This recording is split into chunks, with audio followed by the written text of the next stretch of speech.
Ella caminaba sola por el camino cuando lo vio. Una mujer tirada en el suelo, embarazada, con el rostro morado. No había nadie más alrededor, solo el viento y aquella joven que gemía sobre el polvo. La vieja viuda se detuvo, la miró con atención y reconoció algo en ese rostro. No era a la joven a quien conocía, era el moretón. Ya había visto esa marca antes, en el espejo, muchos años atrás. Ahora dime, si vieras a una mujer así caída en un camino desierto, ¿te detendrías a ayudar o fingirías que no viste nada? Escribe «me detendría» o «fingiría no ver» en los comentarios. Necesito saber quién está aquí ahora. No te vayas sin responder, porque lo que esa viuda hizo después lo cambió todo. En San Cipriano la viudez no era un estado civil, sino una sentencia de invisibilidad que se arrastraba por las calles como un manto de polvo.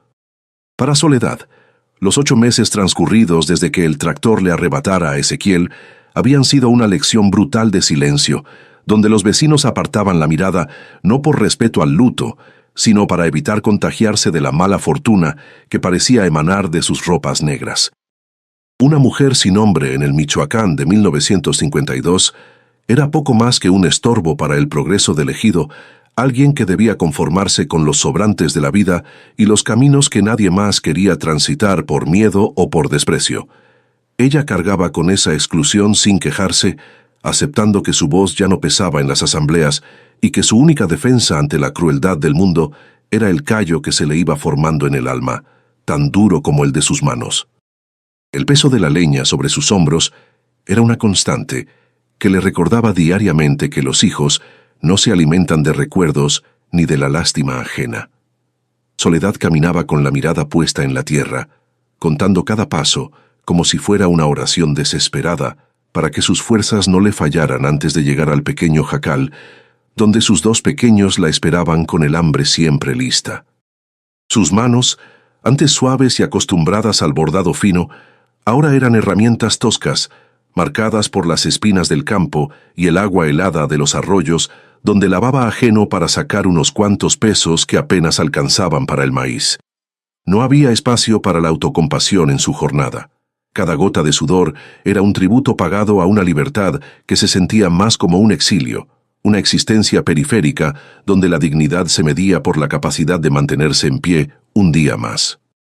Aquella mañana decidió tomar el sendero que bordeaba el Cerro Pelón, una ruta que los lugareños evitaban por considerarla maldita desde que el tractor de Ezequiel volcó en la pendiente, convirtiendo ese trozo de tierra en un camposanto personal para Soledad. Tomar ese camino no era un acto de valentía, sino de una economía dolorosa, pues le ahorraba media legua de marcha bajo un sol que ya empezaba a picar como agujas de fuego sobre su nuca descubierta. Mientras avanzaba, el recuerdo del estruendo del motor fallando y el grito ahogado de su marido volvían a ella con una nitidez que le robaba el aliento, obligándola a cerrar los ojos por un instante para no perder el equilibrio. Pero las viudas pobres no pueden permitirse el lujo de los fantasmas cuando hay bocas que llenar, así que Soledad seguía adelante, ignorando el frío que le subía por la espalda al pasar junto a la mancha de aceite que aún ennegrecía la piedra. La comunidad de San Cipriano era experta en el arte de la indiferencia, una habilidad cultivada durante generaciones para sobrevivir a los caciques y a la dureza de un clima que rara vez pedía permiso para destruir las cosechas.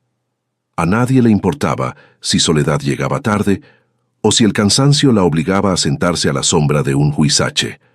El pueblo seguía su ritmo de arados y campanas, sordo a los suspiros de quienes ya no tenían nada que ofrecer al intercambio social. Ese aislamiento absoluto era lo que le permitía a Soledad observar lo que otros ignoraban, pues su posición al margen de la sociedad le daba una perspectiva limpia, libre de las pretensiones y las jerarquías que nublaban el juicio de los hombres con tierra y apellido. Era un silencio compartido con el paisaje, una tregua amarga entre una mujer que lo había perdido todo y una tierra que no parecía dispuesta a devolverle nada. Fue en esa soledad absoluta, donde solo el viento del norte silbaba advertencias entre los matorrales secos, que Soledad distinguió un bulto extraño a la orilla del camino, cerca de un mezquite que parecía agonizar por la falta de lluvia. Al principio pensó que se trataba de algún animal muerto, un coyote o un becerro que no había resistido el rigor de la temporada, pero algo en la forma de las ropas, un color que no pertenecía al ocre del desierto, la hizo detenerse en seco. El corazón le dio un vuelco extraño, no por miedo, sino por esa intuición ancestral que despierta en las mujeres cuando la vida se manifiesta de manera inoportuna y cruda.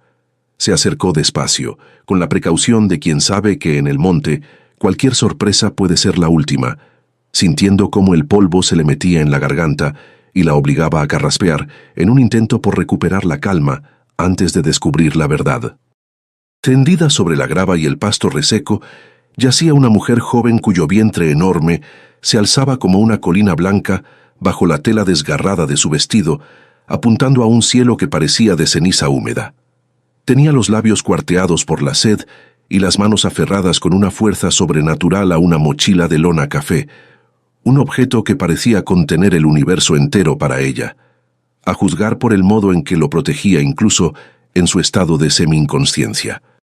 Soledad se arrodilló a su lado, ignorando el dolor en sus propias articulaciones y el calor de la tierra que le quemaba las rodillas, mientras una sensación de urgencia le recorría la espina dorsal como una corriente eléctrica.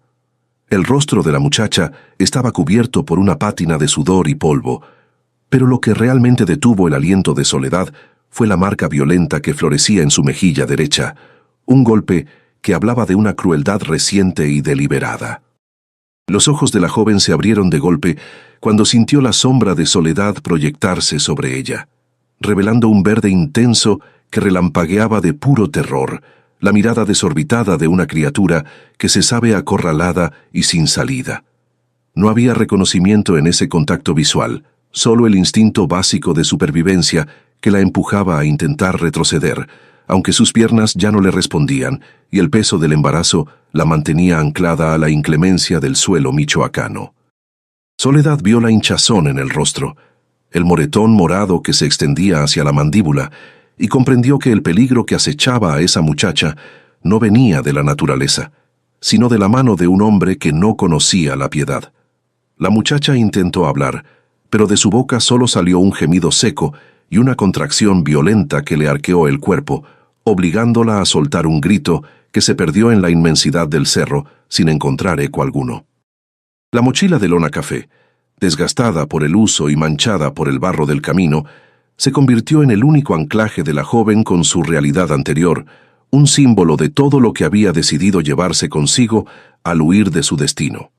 Soledad observó cómo los nudillos de la desconocida se ponían blancos al apretar las correas de lona, una resistencia silenciosa que le recordó a su propia lucha por conservar el pequeño terreno que los cuñados de Ezequiel codiciaban con ansias de buitres. En ese objeto mundano se resumía la tragedia de las mujeres que deben elegir entre la servidumbre y el desierto, entre el golpe diario y la incertidumbre de una vereda polvorienta donde la vida puede apagarse en cualquier recodo. Sin decir palabra, Soledad puso su mano callosa sobre la de la joven, un gesto de reconocimiento mudo que buscaba transmitir que, al menos por ese instante, ya no estaba sola en su agonía bajo el cielo gris. El aire se cargó con el olor metálico de la sangre y el aroma acre del miedo rancio, cuando una nueva contracción golpeó a Rosario, haciéndola retorcerse sobre el rebozo que Soledad había extendido a toda prisa sobre las piedras más filosas. No había agua limpia, ni sábanas blancas, ni la comodidad de una cama segura. Solo estaba la urgencia de una vida que se abría paso entre el polvo y la desesperación de dos mujeres unidas por una tragedia que ninguna había buscado, pero que ambas debían enfrentar. Soledad sentía cómo la responsabilidad de ese nacimiento caía sobre sus hombros con el mismo peso que la leña. Pero esta vez no había cansancio que valiera, pues el llanto que estaba por estallar sería el primer sonido de esperanza en meses. Se quitó el chal de lana, sus manos moviéndose con una precisión que no sabía que poseía, preparándose para recibir a un ser humano en un mundo que parecía haberles dado la espalda a ambas mucho antes de este encuentro. La decisión de ayudar a esa desconocida no pasó por la cabeza de Soledad, sino que nació de sus entrañas, de esa solidaridad ciega que solo comprenden quienes han sido golpeados por la misma mano invisible del sistema y la desdicha. Sabía perfectamente que meterse en los asuntos de una mujer golpeada y errante en esa región era buscarse problemas con los dueños del valle, hombres que veían en la autonomía femenina una afrenta directa a su autoridad de piedra y fuego. Sin embargo, al ver la fragilidad de esa vida a punto de brotar en medio de la nada, Soledad sintió que si le daba la espalda a Rosario, estaría terminando de matar lo poco que quedaba de su propio corazón tras la muerte de su marido. Con una calma forzada que le apretaba el pecho, se dispuso a asistir el parto bajo la sombra raquítica del mezquite, aceptando el destino que el camino del Cerro Pelón le había puesto enfrente como una última oportunidad de redención. El parto no fue una ceremonia de bienvenida, sino una batalla sucia y desesperada contra el tiempo y la intemperie del cerro. Soledad sentía el sudor frío de Rosario empapando sus propias ropas mientras la guiaba en cada pujo, sus palabras saliendo en susurros que intentaban ahogar los gritos de la muchacha para que no atrajeran miradas curiosas desde los caminos lejanos.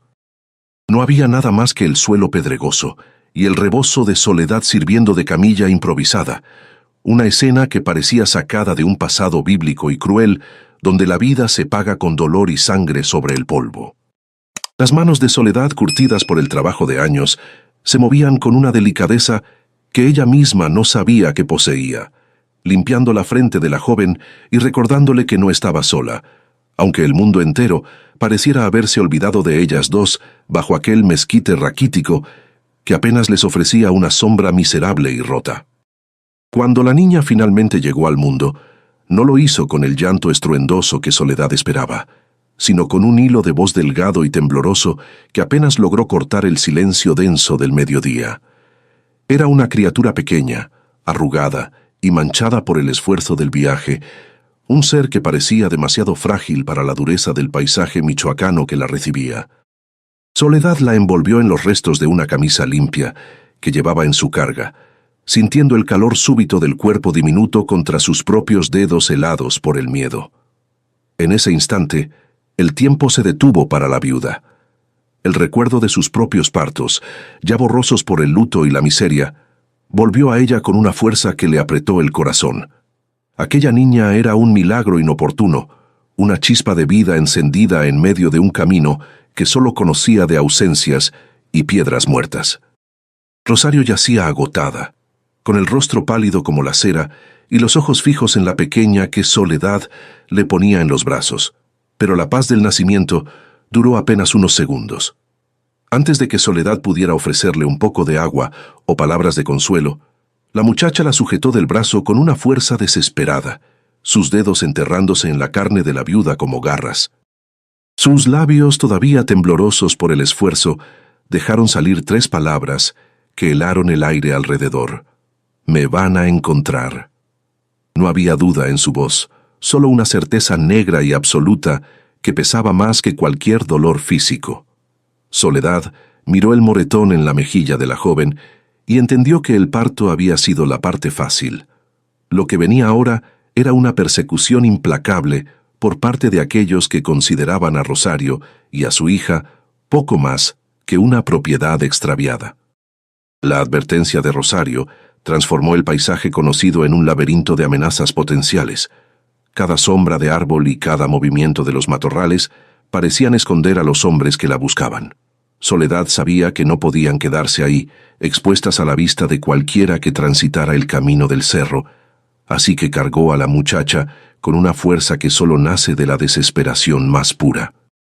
Centímetro a centímetro, la viuda arrastró a la joven madre y a la recién nacida hacia la seguridad precaria de su propio jacal, ignorando el dolor que le subía por la espalda y el ardor en sus pulmones exhaustos. El camino de regreso, que antes le parecía una ruta de rutina, se volvió una marcha de sacrificio bajo el cielo de ceniza, un trayecto donde la vida de 3 seres humanos dependía únicamente de la terquedad silenciosa de una mujer que ya no tenía nada que perder. Al llegar al ejido de San Cipriano, el sol comenzaba a declinar, proyectando sombras largas y deformes sobre las casas de adobe que parecían observar su llegada con una desconfianza antigua. Soledad evitó las calles principales, deslizándose por los callejones traseros, donde la basura y el olvido ocultaban sus pasos cansados, su cuerpo temblando bajo el peso de Rosario. Cada ruido doméstico, el golpe de una puerta o el ladrido de un perro, la obligaba a detenerse y contener la respiración, rezando para que nadie notara la carga prohibida que llevaba entre sus brazos. La pequeña Esperanza, como si comprendiera el peligro que las rodeaba, permanecía en un silencio absoluto, acurrucada contra el pecho de su madre, mientras Soledad alcanzaba finalmente la puerta de su humilde vivienda, un refugio que de pronto le pareció tan vulnerable como un nido de pájaro frente a una tormenta inminente. En la entrada de su casa la esperaba doña Amparo, una vecina de 60 años cuya piel parecía un mapa de todas las sequías y tristezas que habían azotado a Michoacán en el último medio siglo. Amparo no hizo preguntas. Sus ojos, expertos en detectar la tragedia antes de que ésta tocara a la puerta, recorrieron el rostro golpeado de Rosario y la pequeña bulto que llevaba en brazos. Había una sabiduría amarga en su expresión, la calma de quien ha visto pasar demasiados cuerpos por el cementerio y demasiadas injusticias por las calles de San Cipriano sin que el cielo se inmutara. Con un gesto seco de la cabeza, Amparo abrió la puerta de par en par, permitiendo que Soledad entrara con su carga, mientras ella misma se quedaba afuera por un momento, vigilando el camino con esa mirada de halcón viejo que nada se le escapa. Una vez dentro, el aire fresco del interior de adobe pareció ofrecer un respiro momentáneo a la tensión que las asfixiaba, aunque el olor a pobreza y a tiempo detenido seguía presente en cada rincón. Soledad acomodó a Rosario en la única cama decente que poseía, cubriéndola con mantas raídas que todavía conservaban el aroma tenue del tabaco de Ezequiel, un recuerdo que en ese momento le resultó extrañamente reconfortante. Amparo entró poco después, cerrando la puerta con doble cerrojo y colocando una pesada barra de madera que delataba su propia preocupación por lo que estaba ocurriendo. La cocina estaba en penumbras, apenas iluminada por el rescoldo del fogón, pero la presencia de Rosario llenaba el espacio con una urgencia eléctrica, un recordatorio constante de que la paz en esa casa era ahora un lujo prestado que podía terminar en cualquier momento si los hombres del Güero aparecían. Doña Amparo jaló a Soledad hacia el rincón más alejado de la cocina, sus dedos apretando el hombro de la viuda con una urgencia que no admitía réplicas.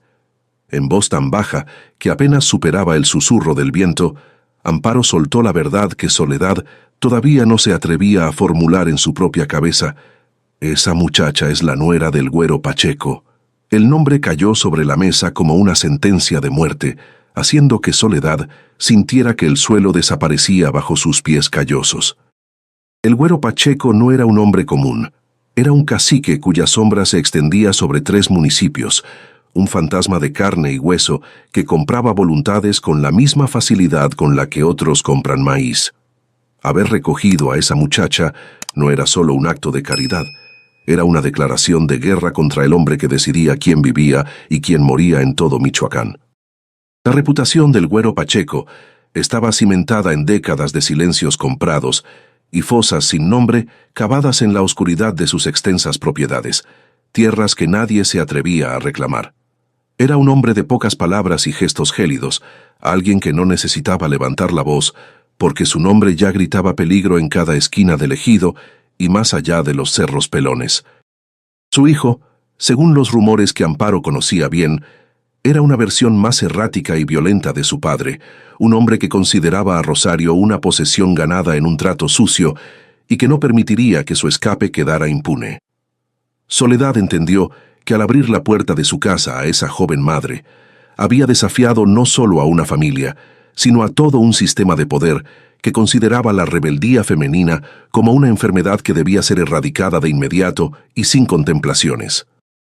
Aquella primera noche se instaló sobre la casa de Soledad con un peso insoportable, una oscuridad que parecía esconder ojos en cada rendija de las paredes de madera y adobe.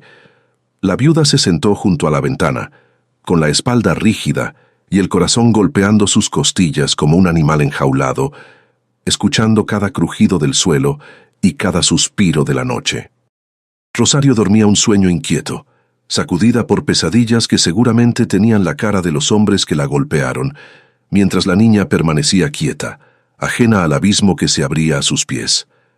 Soledad sabía que el amanecer traería consigo a los buscadores, hombres que no se detendrían ante una viuda sola, ni ante la ley de un Estado que a menudo miraba hacia otro lado cuando los Pacheco decidían imponer su voluntad. El miedo era una presencia física en la habitación, un frío que no se quitaba con mantas y que anunciaba el fin de la inocencia en aquel rincón olvidado del ejido. ¿Y bien? ¿Crees que la valentía de Soledad será suficiente para mantener a raya a los hombres de Pacheco? A las 2 de la mañana, el silencio en San Cipriano se sentía como una losa de granito sobre el pecho de Soledad. La viuda no se había movido de su silla junto a la ventana, observando cómo la neblina se arrastraba entre los huizaches como un fantasma sin descanso. Pensaba en Ezequiel, en la forma en que él solía decir que el miedo solo era útil si te mantenía despierto, y ahora ella estaba más alerta que nunca, sintiendo cada latido de su corazón contra las costillas. La casa olía a adobe húmedo y al rastro metálico de la sangre del parto, una mezcla que le recordaba constantemente la fragilidad de la vida que intentaba proteger. No había luz en el ejido, solo la oscuridad densa del México rural que parecía tragarse cualquier esperanza de paz, mientras ella esperaba el sonido inevitable de los motores que anunciaban la llegada de los hombres del Güero Pacheco. Rosario despertó con un quejido sordo, su cuerpo todavía sacudido por los ecos del esfuerzo físico y el trauma de la huida. Sus ojos verdes, ahora nublados por el cansancio y el dolor, buscaron de inmediato el pequeño bulto que dormía a su lado en el colchón de paja. Soledad se acercó sin hacer ruido, poniendo una mano fría sobre la frente de la muchacha para verificar que la fiebre no estuviera ganando terreno en su sangre agotada. La joven madre apretó la manta con fuerza, su respiración agitada revelando un pánico que no se borraba ni con el sueño, una certeza de que su libertad era solo un espejismo temporal en medio de la noche. En ese rincón de Michoacán, las deudas de sangre se cobraban con intereses, y ambas sabían que la niña era el tesoro que el Güero no estaba dispuesto a perder bajo ninguna circunstancia. El primer indicio de que la calma se había terminado fue el destello de unas luces lejanas que cortaron la neblina del callejón como cuchillos de plata. Soledad se tensó, viendo cómo 3 focos de mano se movían con una cadencia metódica entre los árboles del huerto abandonado que colindaba con su propiedad. No eran luces de vecinos buscando un animal perdido, sino la búsqueda sistemática de quienes saben que su presa está cerca y no tiene a dónde escapar. El ruido del motor de una camioneta vieja, un rugido asmático que vibraba en el suelo de tierra, terminó de confirmar sus peores temores, rompiendo la paz precaria que habían construido desde el atardecer.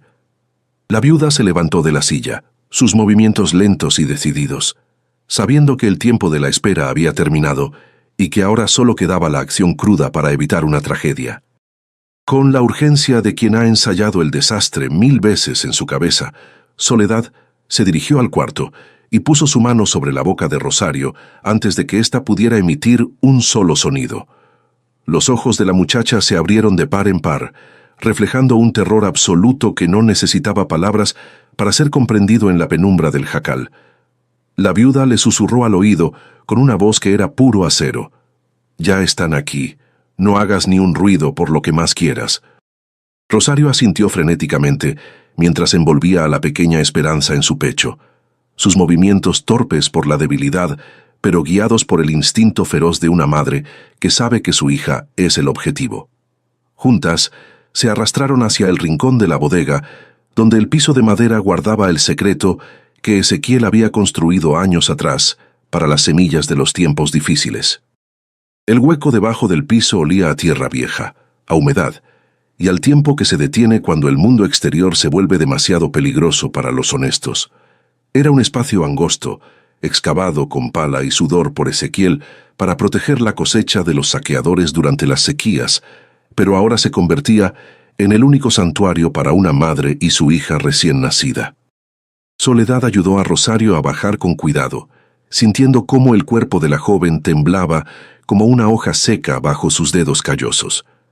Una vez que estuvieron acomodadas en la oscuridad total del subsuelo, la viuda colocó las tablas de madera en su sitio, cubriéndolas con sacos de yute vacíos y una capa de polvo que disimulaba cualquier rastro de remoción reciente. En ese ataúd de tierra, El silencio era absoluto, roto solo por el latido desbocado de dos corazones que esperaban que la madera sobre sus cabezas fuera suficiente escudo. El golpe en la puerta principal no fue una llamada, sino una exigencia violenta que hizo vibrar las paredes de adobe y despertó los miedos más antiguos de Soledad. La madera crujió bajo el impacto de un puño pesado, un sonido seco que resonó en el vacío de la cocina como una sentencia que no admitía demora ni excusas. Soledad se alisó el delantal negro, respiró hondo para asentar el temblor de sus manos y caminó hacia la entrada con una dignidad que le venía de generaciones de mujeres que habían aprendido a enfrentar a los poderosos sin bajar la cabeza.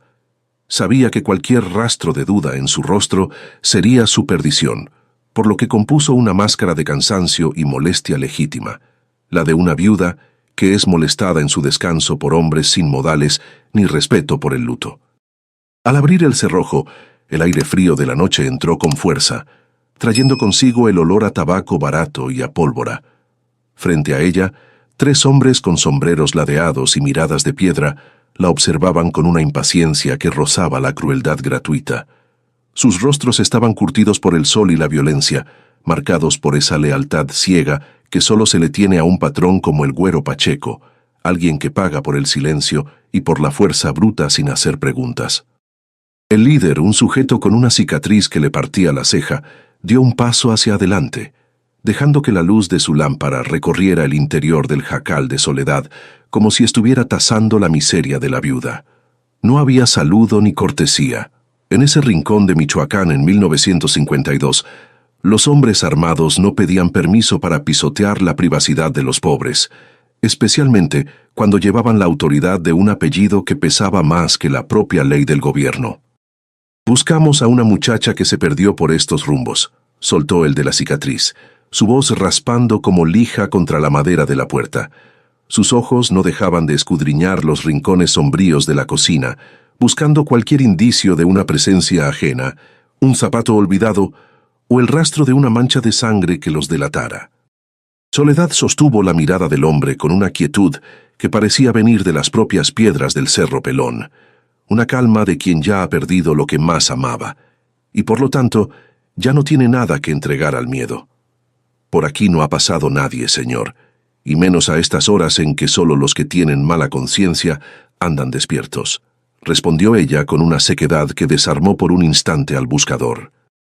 La verdad de sus palabras, o al menos la convicción con la que las pronunciaba, era su única defensa contra la sospecha que flotaba en el aire húmedo. Uno de los hombres, el más joven y nervioso del grupo, intentó asomarse por encima del hombro de Soledad, su mano descansando con familiaridad sobre la cacha de una pistola que asomaba por su cinturón de cuero. La viuda no se movió del marco de la puerta, su cuerpo convirtiéndose en una barrera infranqueable que desafiaba la voluntad de los intrusos sin necesidad de levantar la voz o hacer gestos bruscos. En su mente, podía escuchar la respiración contenida de Rosario bajo el suelo de la bodega, un sonido que para ella era ensordecedor, pero que esperaba que fuera imperceptible para los cazadores de hombres. El líder del grupo escupió en el suelo de tierra del patio, su frustración evidente ante la falta de cooperación de una mujer que debería haber estado temblando de pavor ante su sola presencia. La tensión era un hilo de seda a punto de romperse, un duelo de voluntades donde la vida pendía de un solo parpadeo mal dado. Finalmente, el de la cicatriz hizo un gesto seco a sus compañeros y se dio la vuelta, no sin antes lanzar una última mirada cargada de una promesa negra sobre el rostro de Soledad.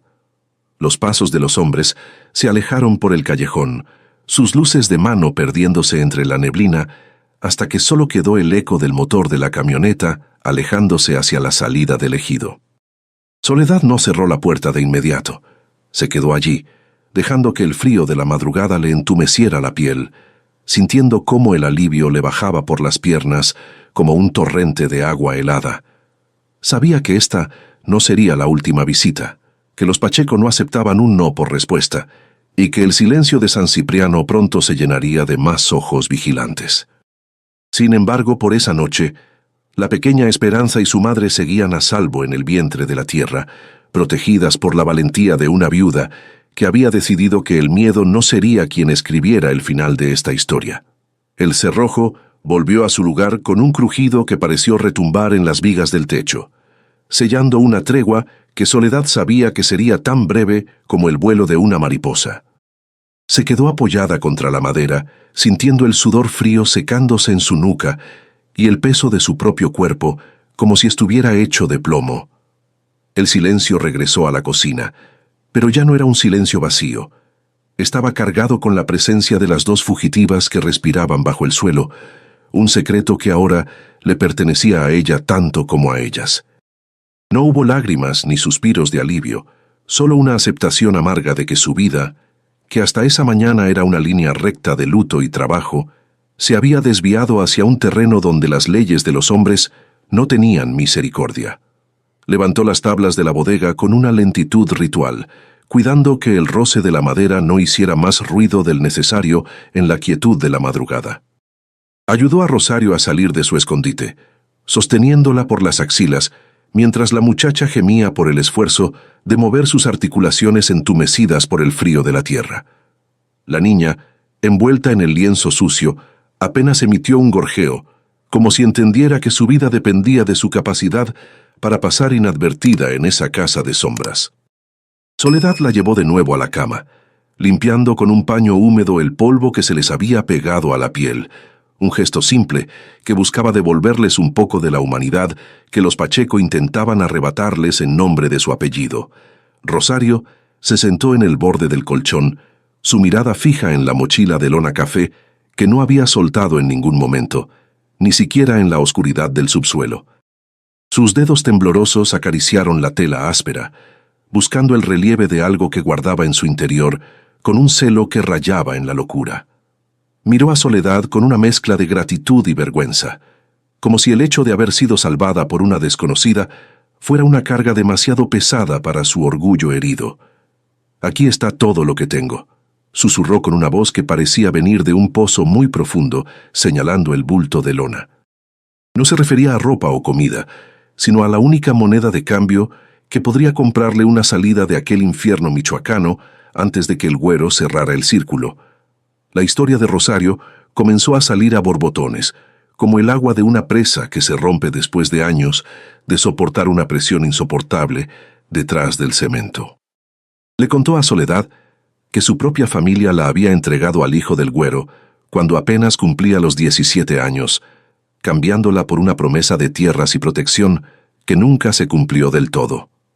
Los primeros años fueron de un silencio absoluto, una obediencia ciega que se fracturó el día que ella se atrevió a pedir una voluntad propia para su futuro.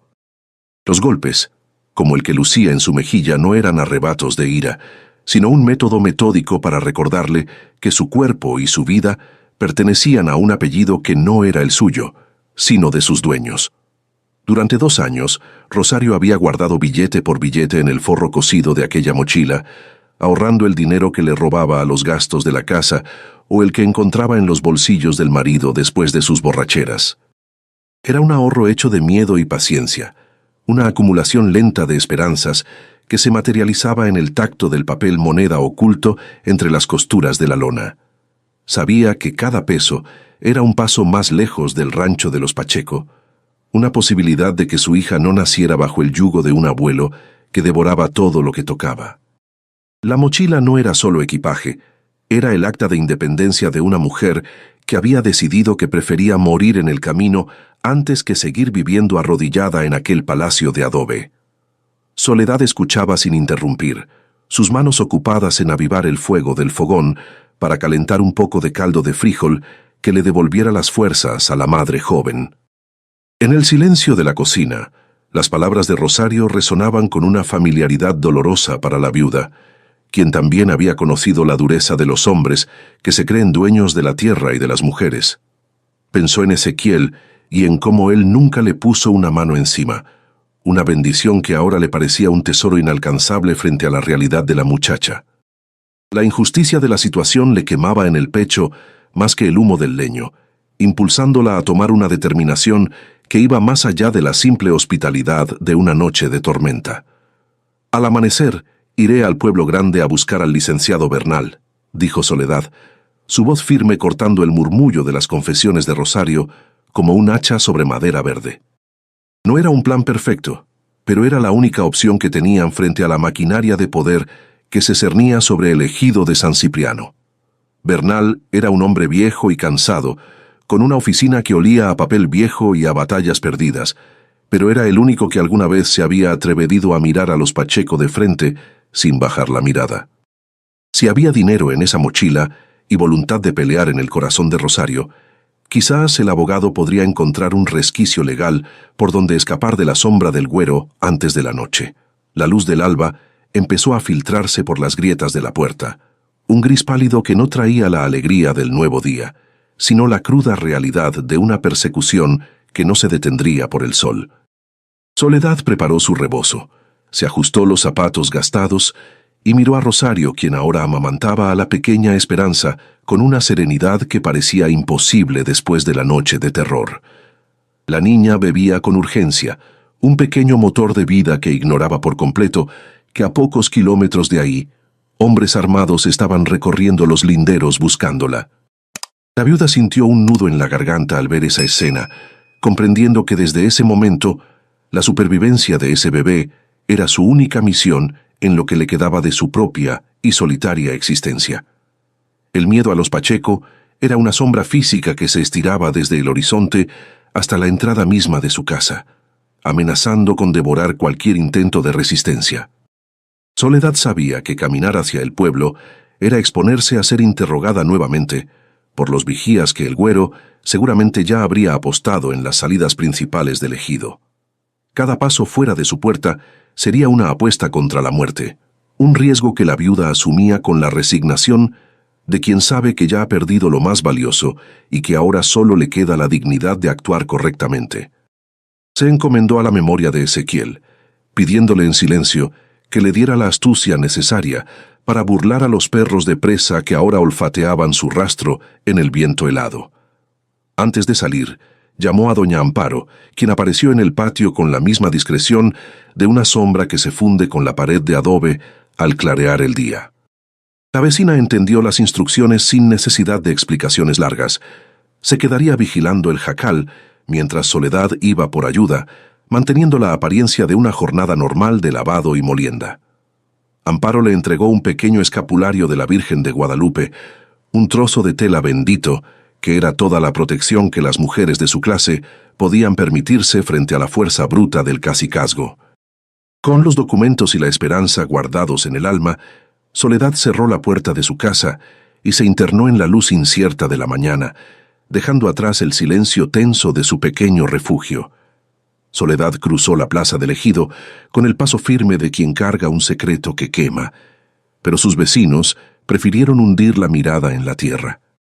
En San Cipriano, el aire se volvía espeso cuando alguien desafiaba el orden invisible de los poderosos, y la viuda, con su rebozo negro ceñido, era ahora una mancha de mal agüero que todos deseaban ignorar.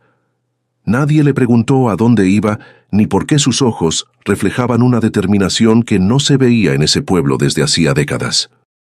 El silencio de la gente era una barrera de cal y canto, una complicidad cobarde que permitía que las injusticias se pudrieran bajo el sol sin que nadie levantara la voz.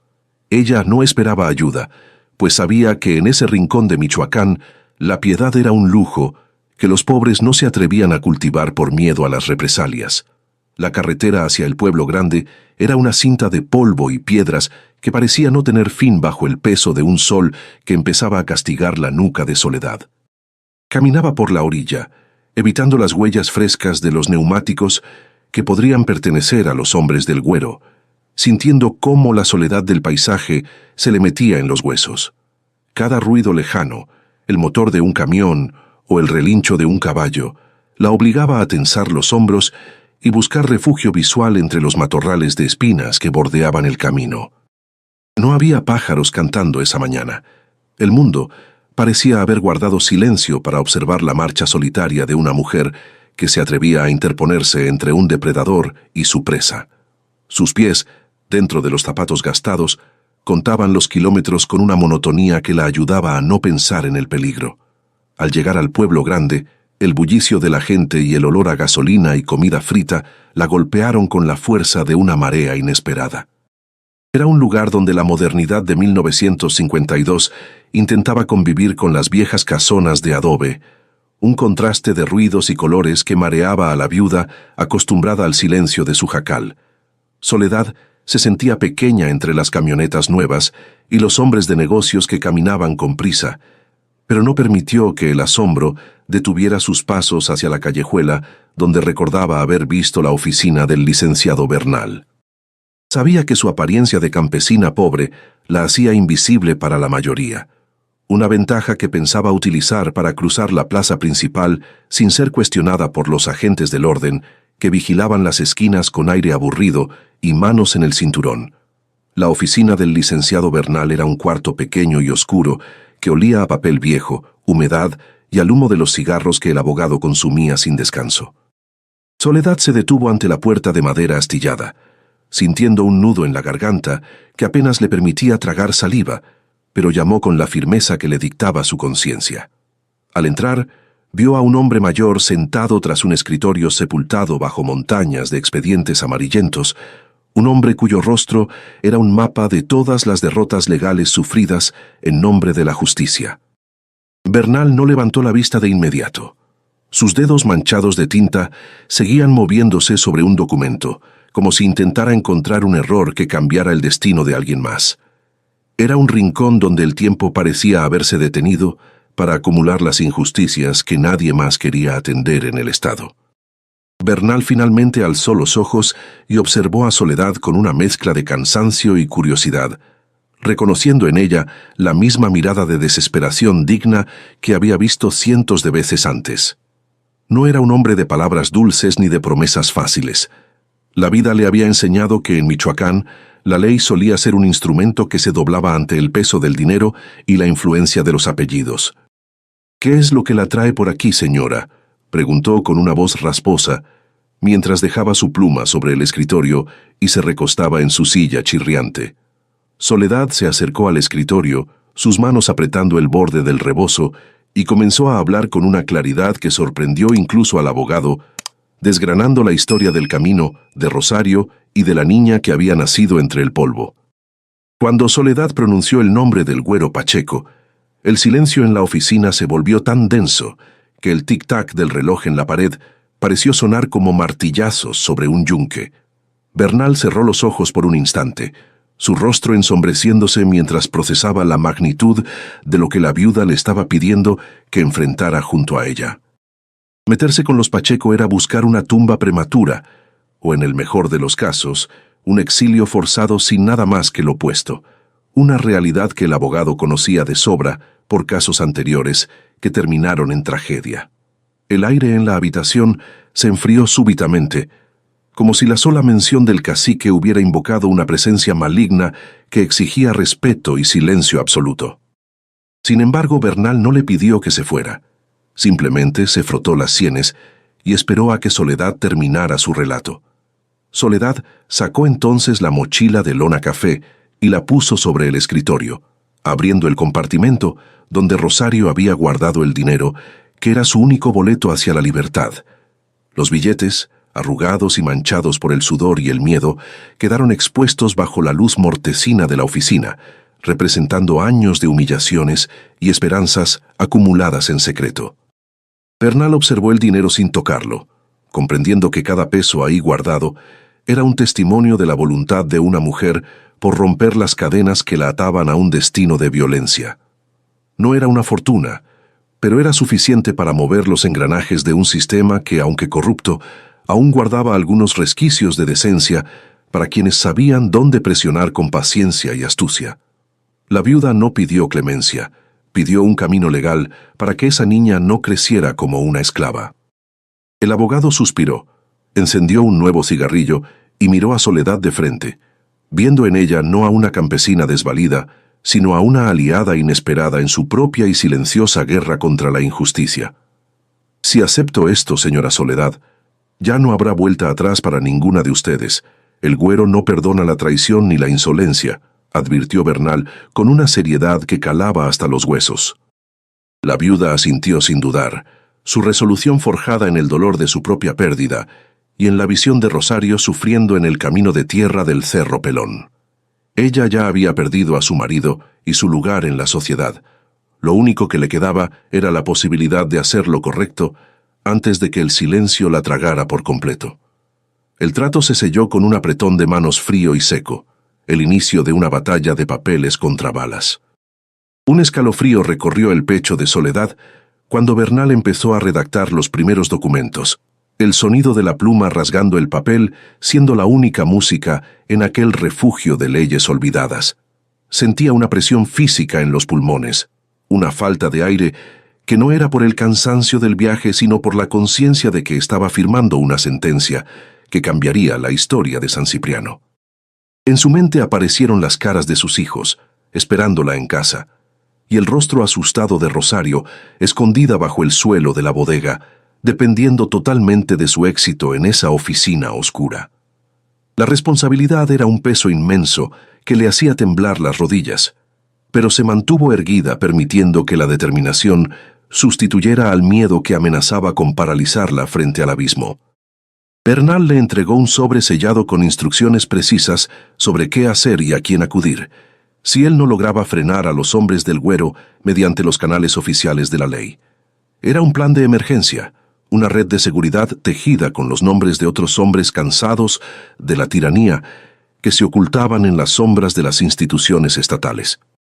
Soledad guardó el sobre en lo más profundo de su delantal, sintiendo cómo el papel quemaba contra su piel, como una brasa encendida que debía proteger con su propia vida. Al salir de la oficina, el sol del mediodía la cegó por un momento, pero ahora caminaba con un propósito claro, sabiendo que el primer paso hacia la justicia ya estaba dado.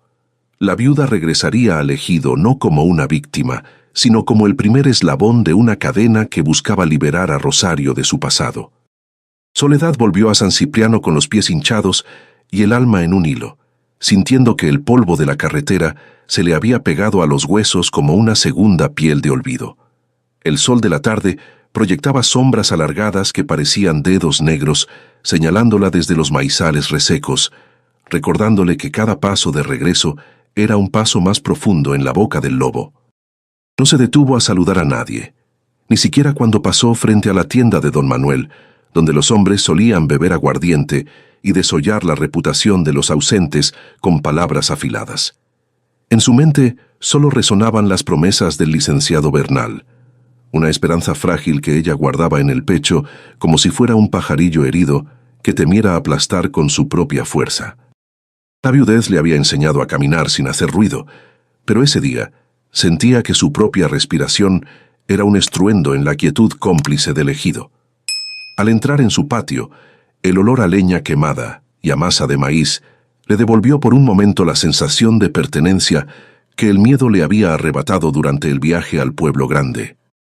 Doña Amparo estaba sentada en un banquito de madera cerca de la puerta, desgranando mazorcas con una parsimonia que ocultaba una vigilancia feroz sobre cada movimiento en el callejón trasero. Sus manos viejas y nudosas se movían con la precisión de un relojero, pero sus ojos no perdían detalle de la fatiga en el rostro de Soledad, buscando señales de éxito o de fracaso en la misión encomendada. No hubo necesidad de preguntas en voz alta. El simple hecho de que Soledad regresara entera y con el delantal abultado por el sobre de Bernal fue suficiente para que la anciana soltara un suspiro de alivio que se perdió entre el humo del fogón.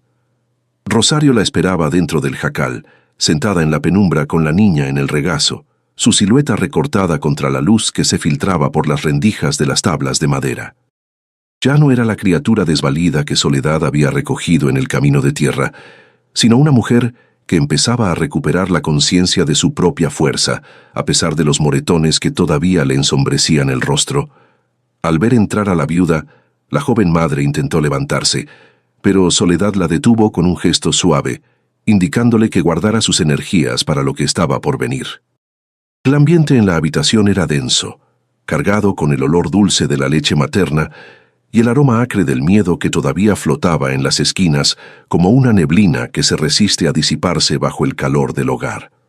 Soledad sacó el sobre sellado y lo puso sobre la mesa de madera rugosa, donde Ezequiel solía contar las semillas antes de la siembra en los años de abundancia. Le explicó a Rosario, con frases cortas y directas, que el licenciado Bernal ya estaba moviendo los papeles para asegurar que la niña tuviera un acta de nacimiento que no pudiera ser reclamada por la familia Pacheco. El dinero de la mochila de lona ya estaba en manos seguras, sirviendo como el combustible necesario para que la ley, tan a menudo sorda ante el clamor de los pobres, empezara a prestar atención a este rincón olvidado. Rosario escuchaba en silencio, sus dedos acariciando la cabeza de la pequeña Esperanza, mientras una lágrima solitaria recorría su mejilla derecha, borrando el rastro de polvo que el viento del cerro le había regalado durante la huida. La preparación de la cena se convirtió en un ritual de resistencia silenciosa, una forma de mantener la normalidad en medio de un campo de batalla invisible que se cerraba sobre ellas. Soledad se puso a tatemar unos chiles sobre el comal, escuchando el chisporroteo del fuego y el golpe rítmico de la piedra de moler contra el metate, sonidos que le daban una estructura sólida a su mundo desmoronado. El calor de la cocina le devolvía el color a las mejillas y le permitía olvidar por unos minutos que afuera había hombres con armas y mala voluntad buscando el rastro de la muchacha. No hablaban de lo que pasaría si el plan fallaba, ni del peligro que corrían los hijos de Soledad, quienes jugaban ajenos a la tragedia en el pequeño corral de la parte trasera del jacal. Sin embargo, el miedo no era algo que se pudiera ahuyentar con el olor de la comida. Era una presencia física que se manifestaba en el temblor súbito de una mano o en la rigidez de los hombros cuando un perro ladraba en la distancia. Soledad sentía una punzada de ansiedad en el centro del pecho, una sensación de frío que no se quitaba con el calor del fogón y que le recordaba que los Pacheco tenían ojos en todas partes. Sabía que en el ejido ya se murmuraba sobre su visita al pueblo grande y sobre la extraña que supuestamente no existía, pero cuyo llanto de bebé había sido escuchado por alguna vecina de oído fino. El secreto era un peso que se volvía más difícil de cargar con cada hora que pasaba, amenazando con romper el frágil equilibrio de su existencia solitaria.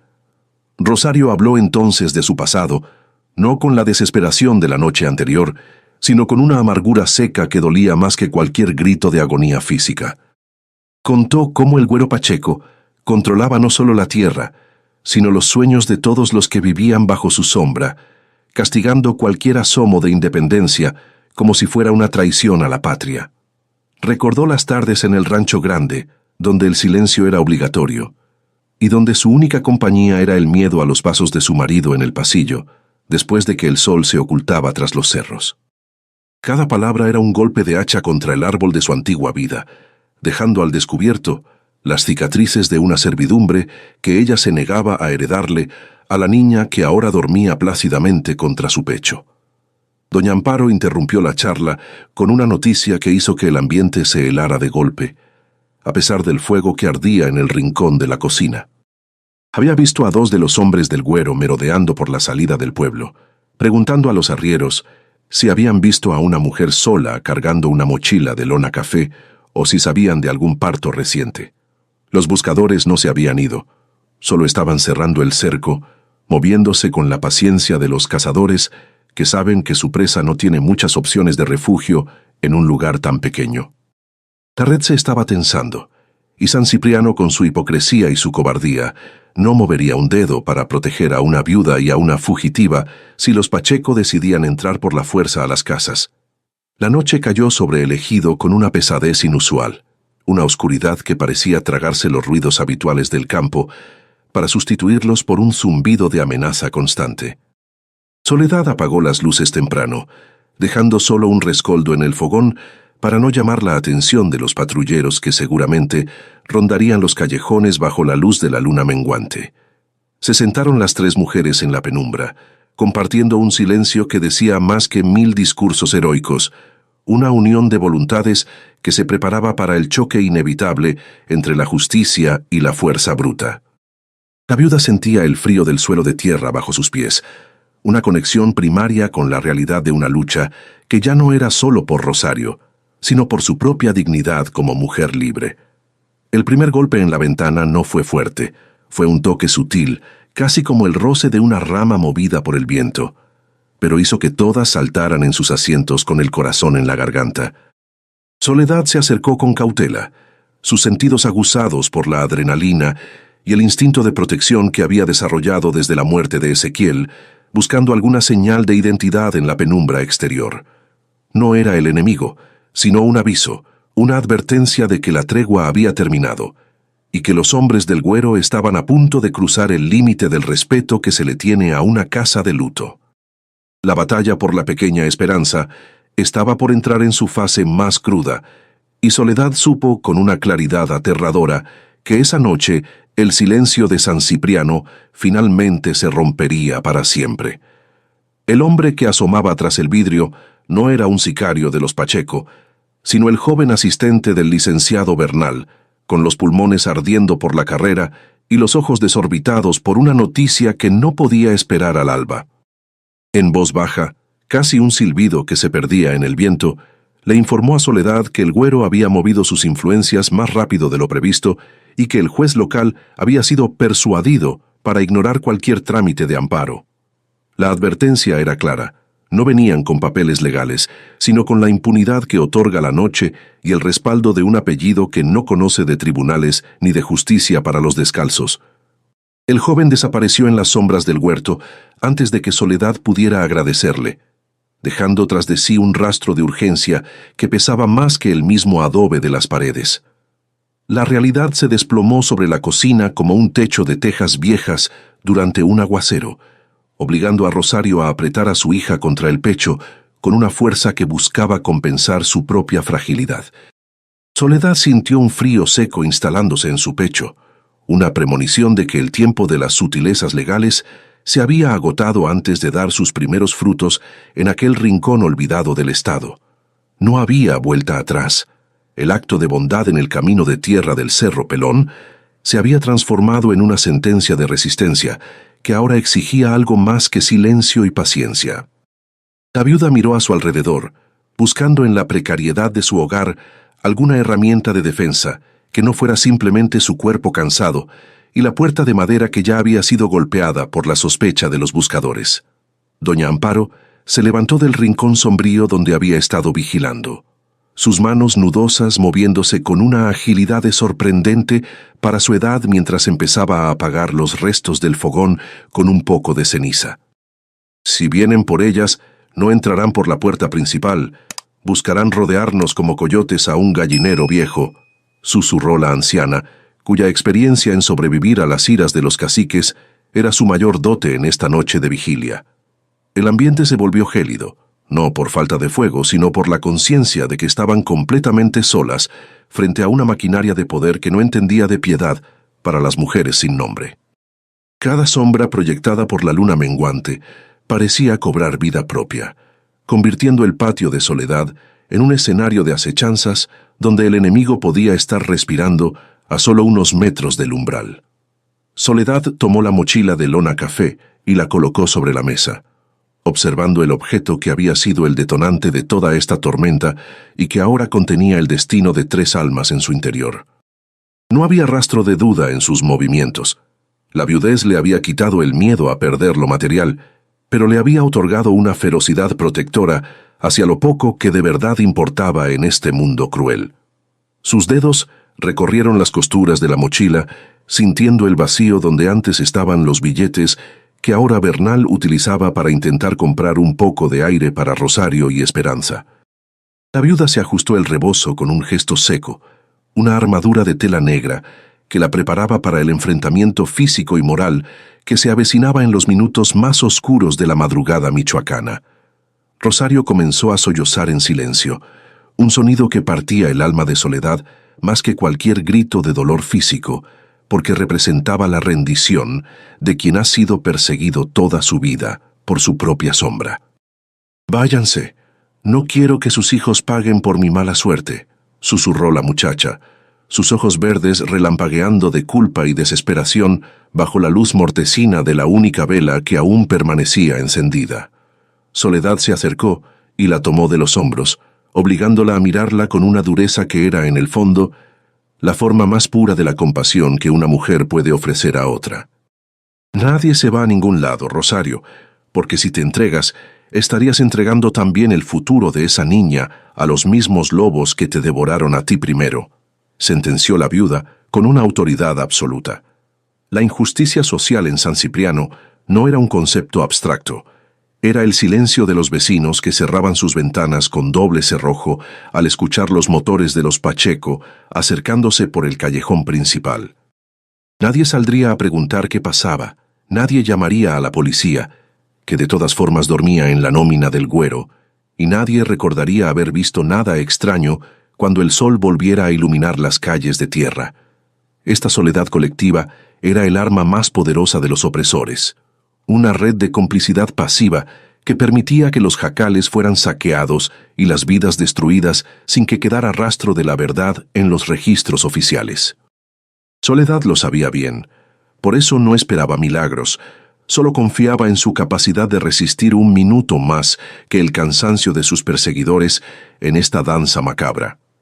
El primer ruido real de los atacantes llegó desde el corral de atrás, el crujido de una madera seca rompiéndose bajo un pie descuidado y el relincho nervioso de la mula que Ezequiel tanto había cuidado antes de morir. No hubo advertencias ni gritos esta vez.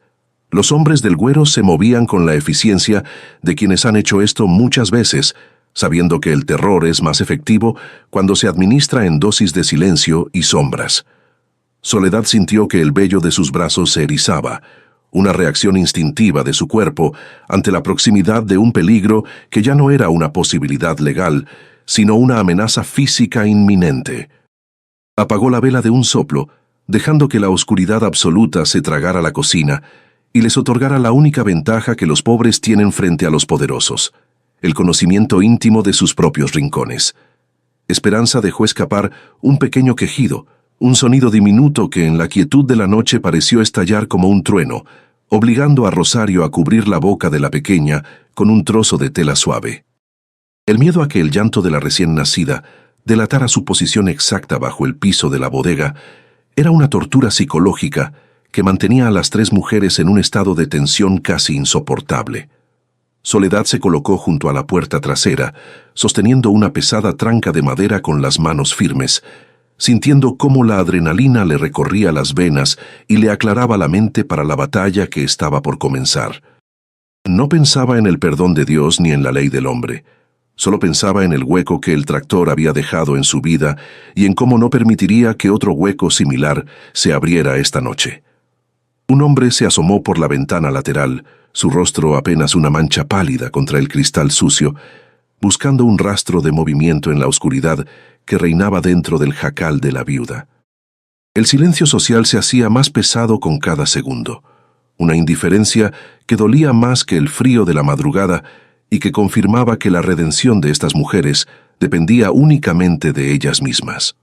Los hombres del Güero empezaron a susurrar entre ellos, voces bajas y cargadas de una violencia contenida que prometía represalias terribles para quien se atreviera a seguir ocultando lo que ellos consideraban suyo por derecho de casta.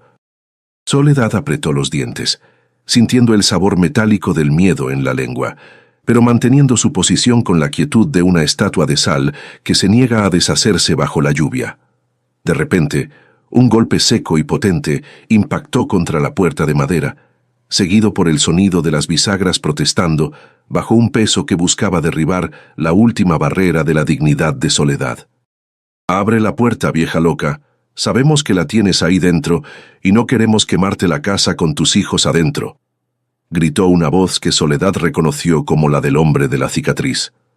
La amenaza de fuego hizo que el corazón de la viuda se detuviera por un instante, visualizando las llamas devorando el único refugio que le quedaba en el mundo y a sus pequeños atrapados en el corral.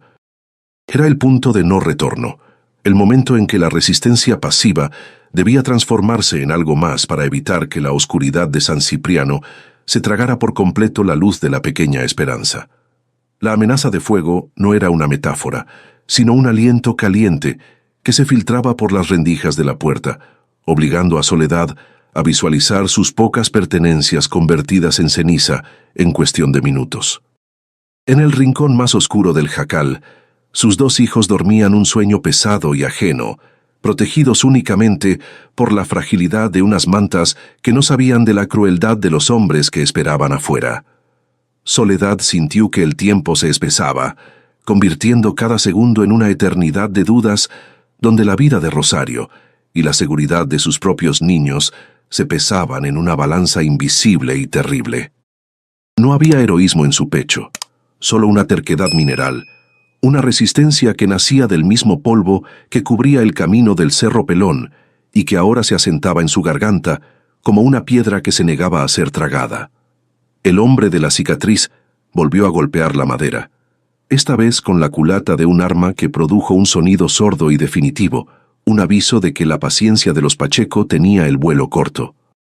Su voz, cargada de una prepotencia que no necesitaba gritar para herir, recordaba a Soledad que en ese ejido las leyes se escribían con tinta de miedo y se firmaban con el silencio de los que preferían no ver. «No te busques una desgracia que no te pertenece, viuda», escupió el sujeto, dejando que el nombre del güero flotara en el aire como una promesa de destrucción total para quien se atreviera a interponerse. La autoridad del cacique era una sombra que cubría hasta los pensamientos más privados, exigiendo una sumisión que Soledad, en su soledad vestida de negro, no estaba dispuesta a entregar sin dar batalla. Rosario se derrumbó en el suelo de tierra, sus manos cubriendo los oídos de Esperanza, como si con ese gesto pudiera protegerla de la violencia que vibraba en las paredes de adobe.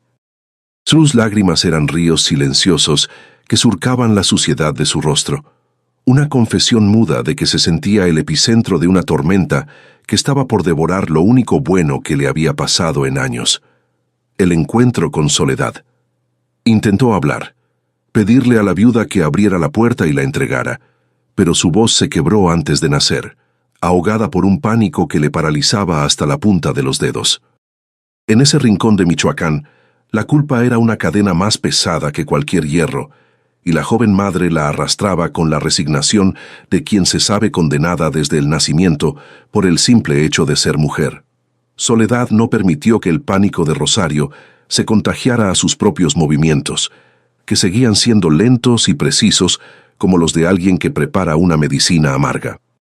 Se acercó a la cuna improvisada de sus hijos y con una suavidad que contrastaba con los gritos del exterior, los levantó para llevarlos al hueco de la bodega, donde Rosario y la recién nacida ya se apretaban contra la tierra húmeda.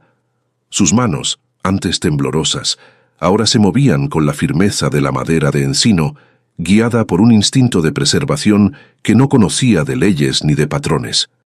El espacio bajo el piso era ahora el único refugio para 5 almas que el mundo exterior consideraba prescindibles, un útero de tierra que debía resistir el embate de los hombres que ya empezaban a rociar líquido inflamable en las esquinas del jacal. Afuera, el silencio de San Cipriano era absoluto, una complicidad de puertas cerradas y respiraciones contenidas que dolía más que cualquier insulto directo de los perseguidores. Soledad sabía que sus vecinos estaban ahí, escuchando los golpes y las amenazas, pero que nadie movería un dedo para ayudar a una viuda pobre contra el poder omnímodo de los Pacheco.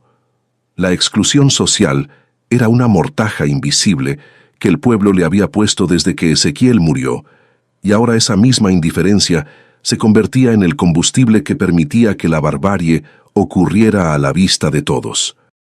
Era una soledad compartida por todas las casas de adobe, un miedo que pudría la convivencia y convertía a los amigos en extraños que miraban hacia otro lado cuando el lobo entraba en el redil del vecino. De pronto, un olor penetrante y químico invadió la cocina, el aroma inconfundible del petróleo que empezaba a empapar la base de las paredes y el suelo cerca del umbral. Soledad sintió un nudo en la garganta, una sequedad que no podía remediarse con agua y que le recordaba la fragilidad de su propia carne frente a la voracidad del fuego que se anunciaba. Sus pulmones protestaban ante el aire viciado, y por un instante el miedo se manifestó como un espasmo en su pecho, una reacción fisiológica que amenazaba con robarle la lucidez necesaria para enfrentar lo que venía. No era el calor del incendio lo que la asfixiaba, sino la conciencia de la impunidad absoluta con la que esos hombres operaban, sabiendo que no habría castigo para quien quemara la casa de una mujer sin marido ni protección.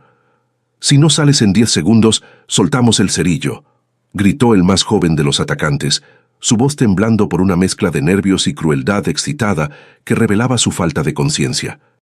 Soledad se paró frente a la puerta cerrada, con la espalda recta y la mirada fija en la madera que pronto podría convertirse en una tea ardiente, y por primera vez en toda la noche dejó que su voz se escuchara clara y profunda.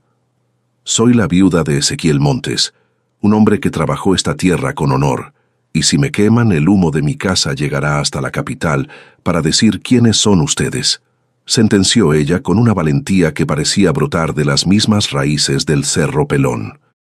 No era una súplica, era una declaración de identidad que por un breve momento hizo que el murmullo de los hombres afuera se detuviera. Doña Amparo, que observaba desde su propia ventana en la casa contigua, decidió que ya había visto suficiente injusticia para una sola vida, y comenzó a golpear una cacerola de metal con un mazo de madera. El sonido rítmico y metálico empezó a resonar en la quietud de la madrugada, un llamado de auxilio que pronto fue imitado por otra vecina más allá, y luego por otra, creando una cacofonía de protesta que rompió el hechizo del miedo en el callejón. No era una intervención física, pero era una forma de decirle a los Pacheco que el silencio social se había fracturado y que había ojos observando desde cada rendija de San Cipriano. La distracción fue mínima, pero suficiente para que los hombres dudaran por un segundo antes de encender la llama, sorprendidos por ese asomo de solidaridad colectiva en un pueblo que creían domado. El líder del grupo soltó una maldición al escuchar el ruido creciente de las cacerolas, dándose cuenta de que su anonimato se estaba perdiendo en medio de la bulla de las mujeres del ejido. El olor a petróleo seguía ahí, latente y peligroso, pero la presión de la mirada pública, aunque fuera oculta tras las ventanas, empezaba a pesar sobre sus hombros cargados de arrogancia. El tiempo jugaba ahora en contra de los Pacheco, pues incluso en Michoacán, un incendio provocado con testigos era un asunto que podía complicarse si el licenciado Bernal lograba traer a las autoridades estatales antes de que las cenizas se enfriaran. El de la cicatriz miró hacia la oscuridad del huerto, buscando una salida que no implicara un escándalo, que el güero no le perdonaría por su torpeza al manejar la situación. Soledad permaneció inmóvil, escuchando cómo el golpeteo del metal se extendía por todo el barrio como una lluvia de acero que buscaba limpiar la mancha del abandono y la cobardía. En el hueco de la bodega, Rosario y los niños se mantenían en un silencio sepulcral, esperando el desenlace de aquel duelo de voluntades que se libraba a pocos centímetros de sus cabezas. La viuda sintió que la fuerza de Ezequiel estaba con ella, no como un fantasma, sino como un recuerdo de que la dignidad no se negocia ni se entrega por miedo a la muerte. Por un momento, el peligro de las llamas pareció retroceder ante el muro de sonido que las vecinas habían levantado, una barricada de ruido que demostraba que, incluso en el lugar más olvidado, la unión de los desposeídos podía hacer temblar a los dueños de la tierra. El estruendo metálico se extendió por las callejas de San Cipriano como una corriente eléctrica, despertando a aquellos que habían preferido dormir sobre la injusticia. No era solo ruido, era un no colectivo que resonaba en el aire seco de 1952, un año donde las mujeres solían agachar la cabeza ante el paso del patrón. Los hombres del güero Pacheco, acostumbrados al silencio cobarde del ejido, se miraron entre sí con una incomodidad visible bajo sus sombreros ladeados. El líder de la cicatriz escupió en la tierra, pero el fuego que sostenía en su mano, el cerillo que nunca llegó a encender, pareció volverse insignificante ante la cacofonía de todo un barrio. El escudo de la anonimidad se había roto por el simple golpeo de metal contra metal, y por primera vez, los cazadores se sintieron observados por cientos de ojos invisibles. Soledad apoyó la frente contra la madera de la puerta, sintiendo la vibración de las cacerolas en la palma de su mano. Su corazón, que había sido un pájaro frenético durante horas, comenzó a encontrar un ritmo pesado y constante, similar al golpe de la azada contra la tierra madre. Sabía que esto no significaba una victoria definitiva, pero era una grieta profunda en el monolito del poder del cacique que gobernaba sus vidas. El olor a petróleo todavía flotaba en el aire, un recordatorio químico de la muerte que habían planeado para ella y los niños, pero el miedo se había transformado en una lucidez fría y afilada. Ya no era solo una viuda arrastrando su luto. Era el eje sobre el cual la dignidad de una comunidad entera había decidido girar durante una noche de valientes. El líder de la cicatriz hizo una señal seca a sus acompañantes para que retrocedieran hacia la camioneta estacionada. No se marcharon con la cola entre las patas, sino con la lentitud calculada de quienes prometen regresar con más saña y menos testigos. «Esto no se acaba aquí, vieja loca», gruñó el hombre, aunque su voz fue casi devorada por el clamor metálico que venía de la casa de junto. Subieron al vehículo, y el rugido del motor añadió una nota final de agresión a la madrugada antes de que las llantas mordieran el polvo del callejón. Mientras las luces traseras se perdían en la neblina, el sonido de las ollas no cesó de inmediato.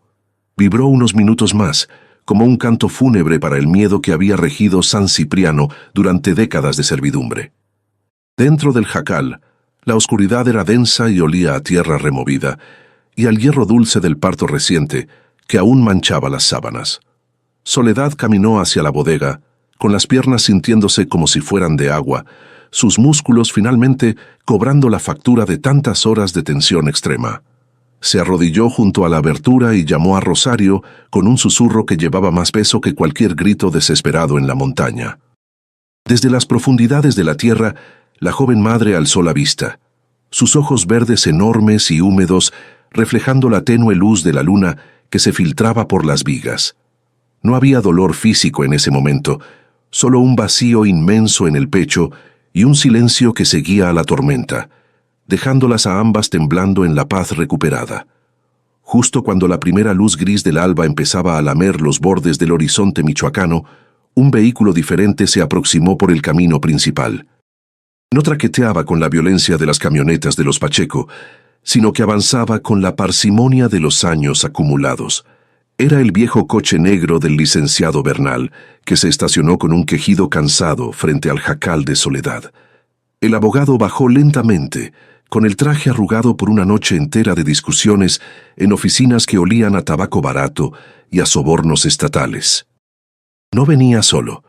2 hombres de la capital, con insignias que pesaban más que los caprichos del juez local, lo seguían con el paso rígido de la ley. Bernal observó el petróleo derramado en el suelo y luego miró a la viuda con respeto. El abogado no ofreció abrazos ni discursos heroicos, simplemente se sentó a la mesa de madera y comenzó a desplegar los papeles que tanto esfuerzo habían costado. Los hombres de la capital revisaron el perímetro de la casa, anotando el olor a combustible y los daños en la puerta con una indiferencia clínica que resultaba reconfortante. Hablaban de jurisdicciones federales, de mandatos de protección y de la problemática historia de la familia Pacheco, como si estuvieran discutiendo el precio del maíz en el mercado dominical. Soledad escuchaba mientras preparaba café de olla, sus manos moviéndose por el ritual familiar de moler y hervir, el sonido banal de la cuchara contra el barro actuando como un sedante para sus nervios deshilachados por la vigilia y el terror. Rosario salió del hueco de la bodega cargando a la niña con un orgullo que se había forjado en la oscuridad absoluta de la fosa. Se plantó ante los hombres de la ley no como una víctima desvalida, sino como una testigo cuyo testimonio podía desmantelar los pilares de un imperio rural basado en la sangre. El verde de sus ojos ya no era el color del miedo cerval, sino el de los campos después de una lluvia larga y necesaria que limpia el polvo. Bernal revisó el acta de nacimiento, ese documento sagrado que no nombraba a ningún Pacheco en ninguno de sus renglones, y asintió con una satisfacción sombría. La batalla legal sería larga y tediosa, llena de trampas y apelaciones, pero el primer movimiento en el tablero de ajedrez se había hecho con precisión quirúrgica.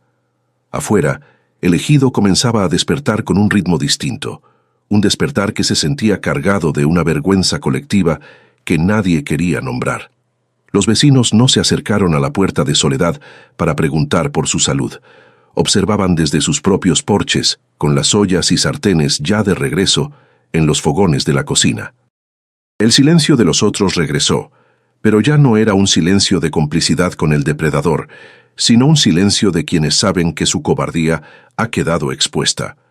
Las mujeres evitaban la mirada de la viuda mientras se dirigían al lavadero comunitario, cargando su ropa como si fueran escudos contra la verdad. Soledad entendió que seguiría siendo una paria, tal vez más que antes, pero no le importaba. Había cambiado la aprobación de los cobardes por la vida.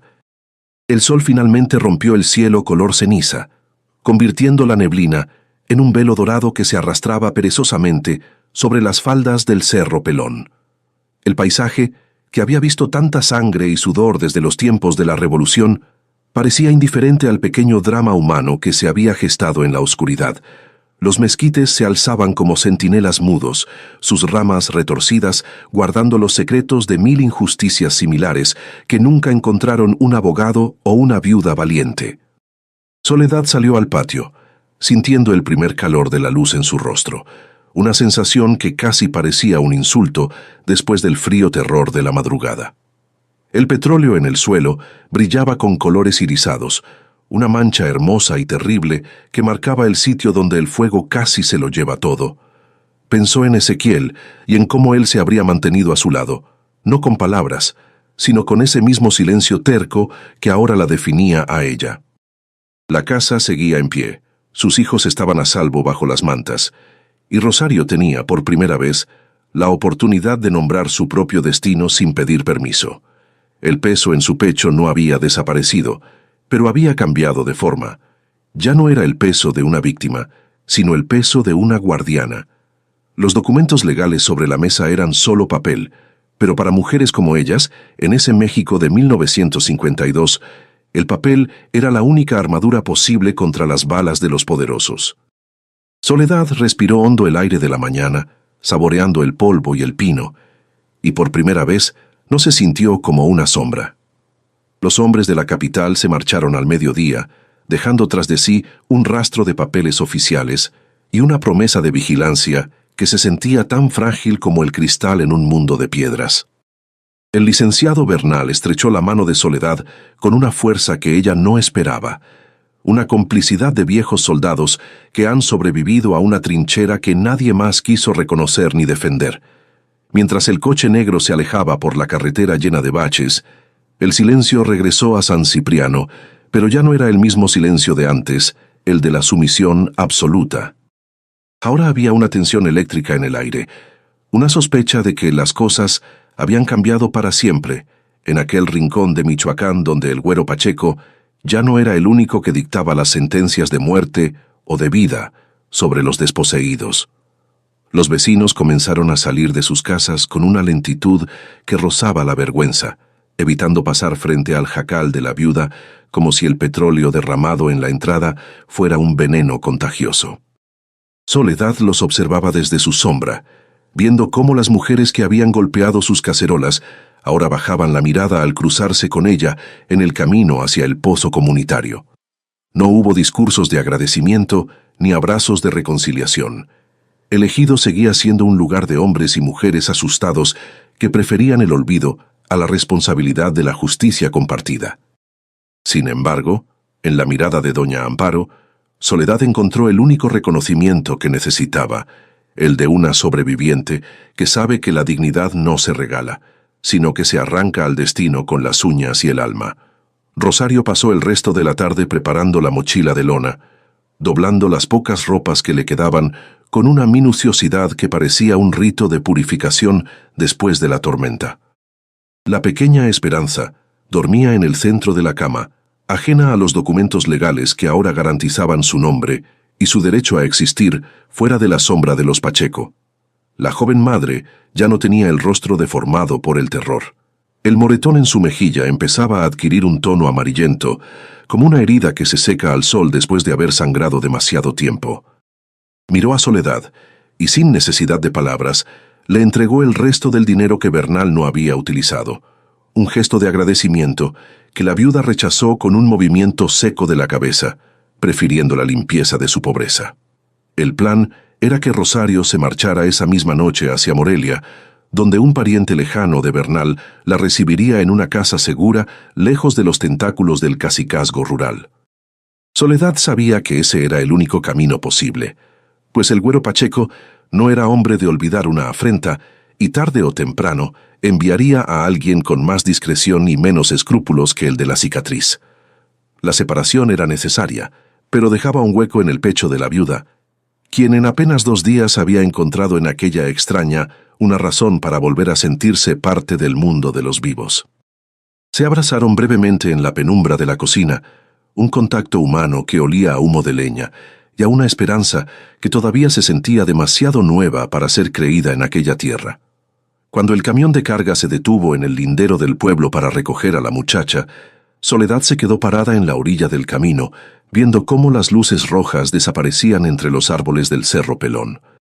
El viento del norte volvió a soplar con esa fuerza que corta la piel, trayendo consigo el recuerdo de Ezequiel y del tractor que le había quitado todo lo que amaba meses atrás. Pero esta vez, la viuda no se sintió derrotada por la soledad del paisaje. Sentía una firmeza en sus pies que antes no tenía, una conexión con la tierra que ya no era de propiedad, sino de pertenencia. Había cumplido con su deber de mujer y de ser humano, y eso pesaba más que cualquier amenaza que el Güero pudiera proferir desde su rancho rodeado de muros altos. Regresó a su jacal y se sentó a la mesa, observando el lugar donde Rosario había estado escondida bajo el suelo, ese vientre de tierra que había salvado 3 vidas en la hora más oscura. Sus hijos seguían durmiendo, ajenos a la épica silenciosa que su madre había protagonizado mientras el mundo de los poderosos intentaba devorar su pequeño refugio de adobe y madera. Soledad tomó un trapo y comenzó a limpiar el polvo de la mochila que Rosario había olvidado llevarse en la prisa de la partida, un objeto que ahora se convertía en un símbolo de su propia resistencia. Ya no había miedo en su mirada, solo una resignación activa, la de quien sabe que la vida seguirá siendo dura, pero que ahora tiene la memoria de una victoria propia. El Güero Pacheco no cayó de su pedestal esa noche, ni perdió sus tierras, ni fue llevado a la cárcel por sus crímenes de años, pues el sistema en 1952 seguía siendo un laberinto de silencios. Sin embargo, algo se había roto en su dominio absoluto sobre San Cipriano. La gente ya sabía que se podía decir no, y que el cielo no se desplomaba de inmediato sobre sus cabezas. La historia de la viuda y la fugitiva se convertiría en un susurro en los lavaderos, una leyenda contada a media voz que alimentaría la rebeldía de otras mujeres en los años por venir. Soledad era consciente de que su seguridad era ahora un equilibrio precario, pero prefería vivir con ese riesgo antes que regresar a la invisibilidad de quien acepta la injusticia como un clima inevitable. Al amanecer del tercer día, Soledad salió a tender la ropa con la misma calma con la que lo hacía antes de encontrar a Rosario, ignorando deliberadamente las patrullas de los Pacheco que seguían rondando.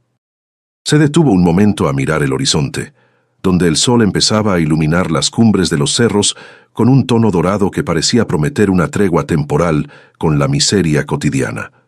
Sus hijos jugaban cerca del corral, sus risas siendo el único sonido que realmente importaba en aquel mediodía de calma tensa y cielo despejado bajo el sol de Michoacán.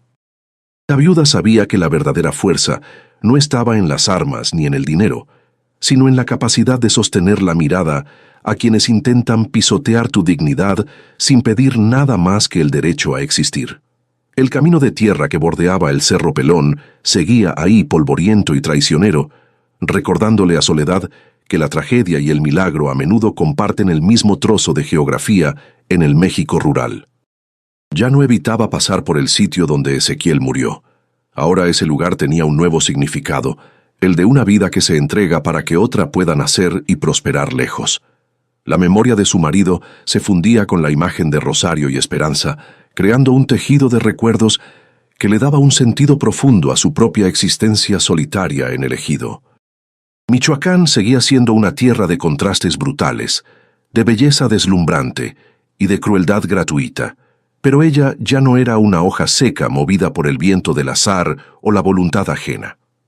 Cerró la puerta de su casa cuando el sol se ocultó, echando el cerrojo con una firmeza que resonó en el silencio de la noche, como un punto final a un capítulo inolvidable. El jacal olía a paz y a tiempo recuperado, un espacio que ella había defendido con su propio cuerpo contra el fuego y la injusticia de los hombres con apellido y poder. Soledad se acostó con la conciencia de quien ha hecho lo correcto en un mundo que a menudo premia lo incorrecto, sintiendo el calor de sus hijos a su lado. La historia de la viuda que encontró a una mujer en el camino terminaría siendo un cuento de resistencia silenciosa, una prueba de que incluso en la mayor exclusión, la dignidad humana siempre encuentra un modo de florecer. ¿Y tú? ¿Has visto una injusticia así donde vives? Cuéntanos en los comentarios.